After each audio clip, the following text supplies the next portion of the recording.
En este vídeo conoceremos los dos métodos de estudio de la Tierra, el directo y el indirecto, así como los dos modelos que hay, el geoquímico y el geofísico.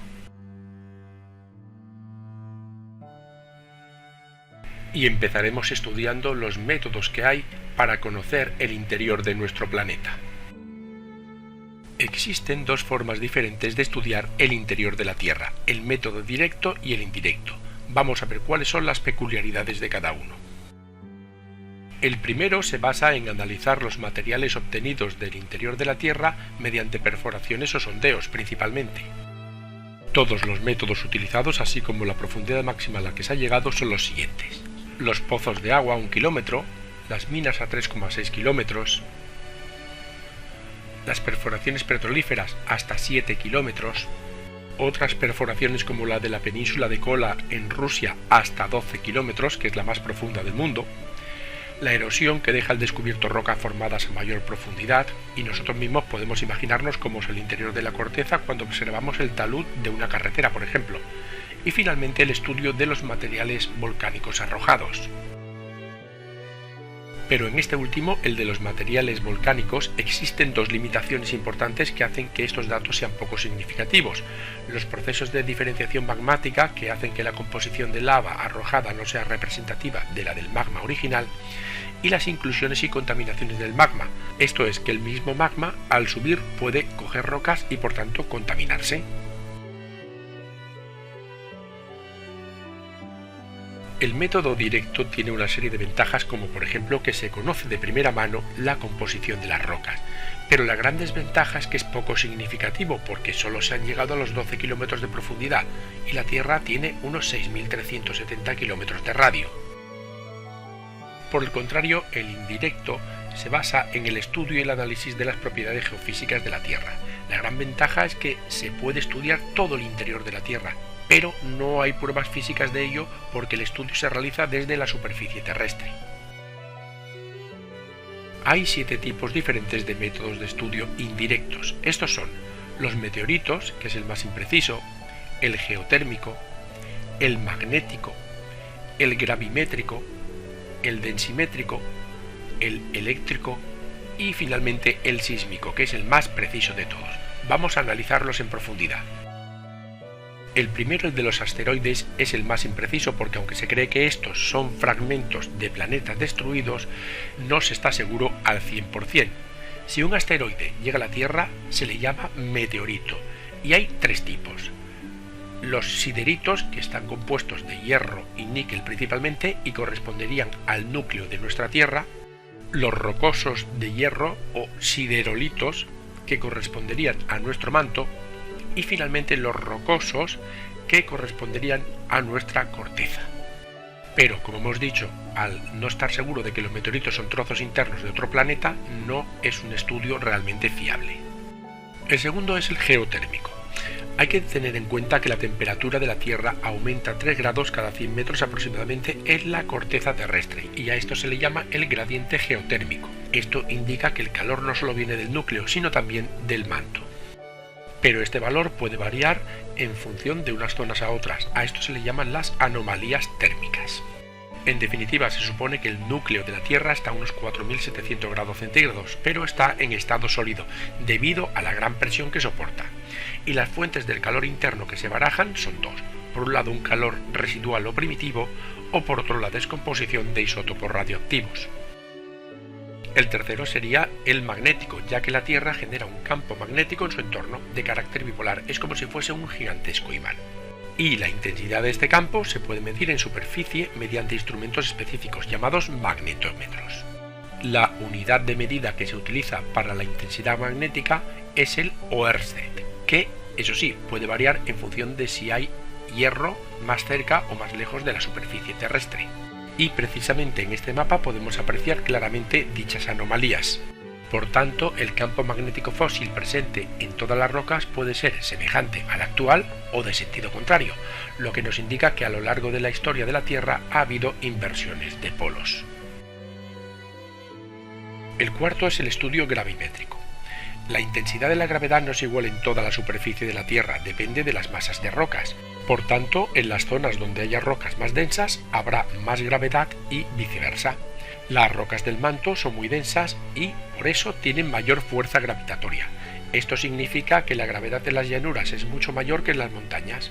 Las llanuras, especialmente las oceánicas, tienen una capa más delgada de corteza terrestre que la de las montañas, que forman una raíz hundiéndose en el suelo. El quinto método indirecto es la densidad, que esta es igual a la masa dividido el volumen.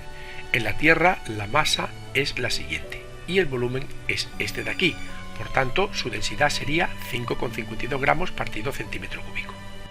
Pero si la densidad de la roca de la corteza terrestre es 3 gramos para el basalto, es decir, las superficies oceánicas, y 2,7 gramos para el granito, es decir, los continentes, eso significa que la densidad del interior de la Tierra debe ser mayor, entre aproximadamente unos 10 y 12 gramos partido centímetro cúbico. En este dibujo podemos ver las anomalías gravimétricas de la Tierra, tanto las negativas como las positivas, que están en color rojo y en color azul. Vamos ahora con el método eléctrico, que se basa en la medición de la resistividad de las rocas o, en su inversa, la conductividad. Se utiliza para investigar el interior de la Tierra y sobre todo para la prospección de recursos minerales, porque es muy preciso a poca profundidad. Y es por eso que es muy utilizado en prospecciones mineras, en localización de cavernas o en la búsqueda de aguas subterráneas. Pero para grandes profundidades no es un método idóneo. Y finalizamos los métodos indirectos con el sísmico, que es el más preciso de todos y el más fiable. El estudio de la velocidad de propagación de las ondas que se producen en los seísmos o en las explosiones controladas sirve para el conocimiento de la corteza en búsqueda de yacimientos y para el conocimiento del interior de la Tierra. La velocidad de estas ondas depende de las características elásticas del medio por el que se propagan, por lo tanto, de su composición química, estado físico y densidad. Y estas ondas se generan en el hipocentro, que es el foco o el punto del interior de la corteza terrestre en el que se origina un movimiento sísmico. Existen dos tipos de ondas, las primarias o P, que se propagan en sólidos y en líquidos, mientras que las secundarias o S solamente en sólidos. Bueno, pues estudiando cómo varían las velocidades de las ondas sísmicas P y S, se han identificado una serie de discontinuidades que confirman la heterogeneidad de la parte interna de nuestro planeta. Recordemos que una discontinuidad es una zona de contacto entre dos capas y las ondas sísmicas al pasar por esta cambian de velocidad y de dirección. Existen dos tipos de discontinuidades, las de primer grado, donde hay un cambio brusco entre las dos capas, tenemos dos, las de Mohorovičić y Gutenberg, y las de segundo grado o transición, donde el cambio es gradual. Existen las de Repetti y la de Wiechert-Lehmann. En la imagen podemos ver las dos discontinuidades principales o de primer grado, Mohorovičić y Gutenberg, así como las de segundo grado, Repetti y Lehmann. Esto se sabe porque los materiales más densos hacen que la velocidad de las ondas sísmicas sea mayor, y al aumentar la densidad de la Tierra con la profundidad, la velocidad de estas ondas aumenta. Pero eso sí, hay unas zonas de sombra donde no llegan estas ondas sísmicas. Por ejemplo, las ondas P dejan de percibirse y luego vuelven a reaparecer. Esto significa que hay un núcleo a unos 2.900 kilómetros, mientras que las ondas S dejan de percibirse definitivamente, y esto significa que el núcleo es líquido.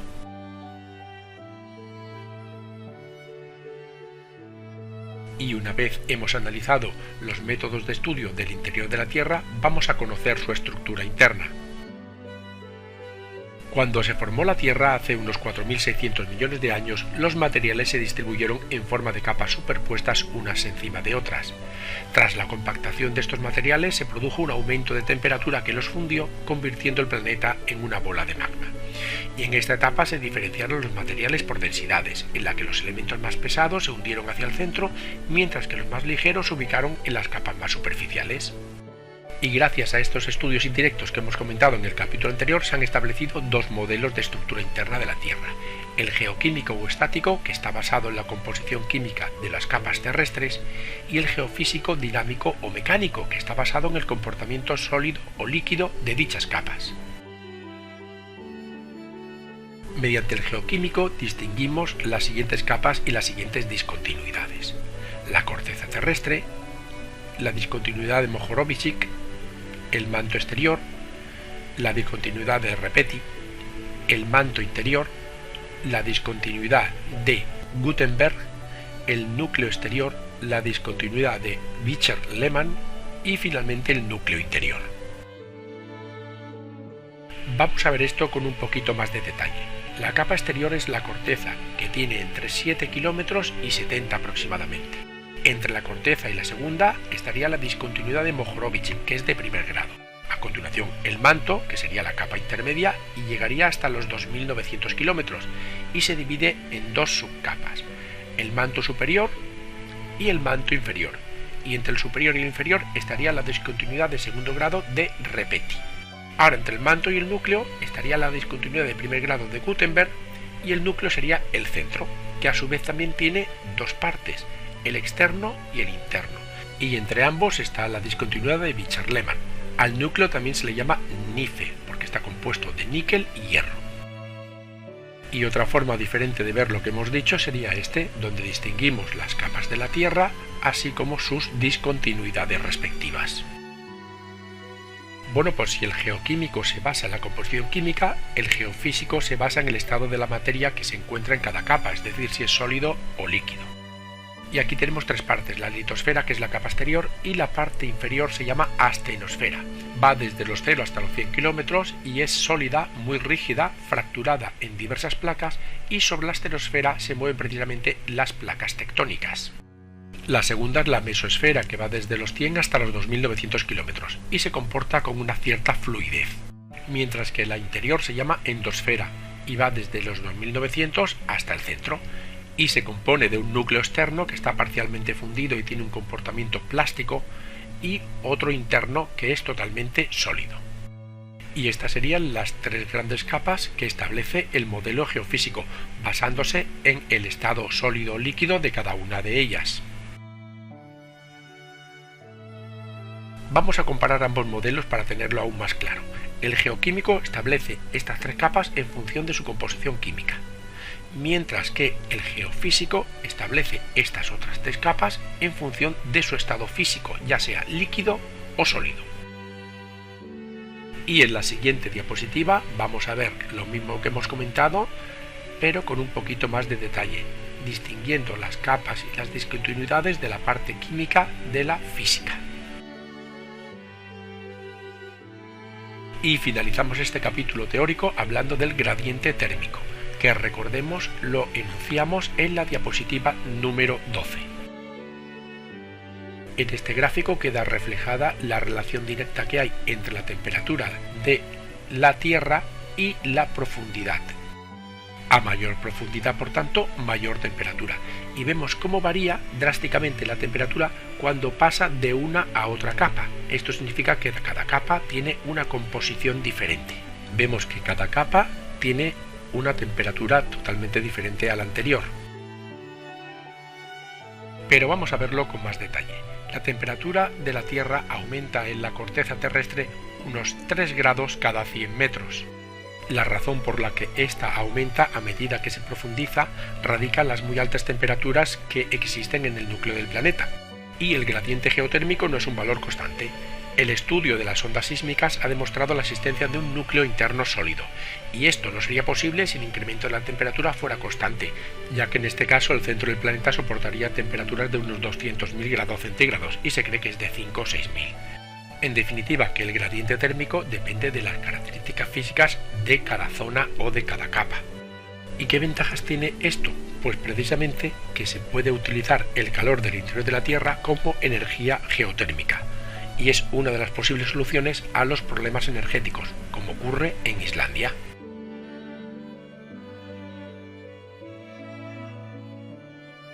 Y esto ha sido todo, muchas gracias por escucharme y espero que te haya servido de ayuda. Para más información entra en yucam.com.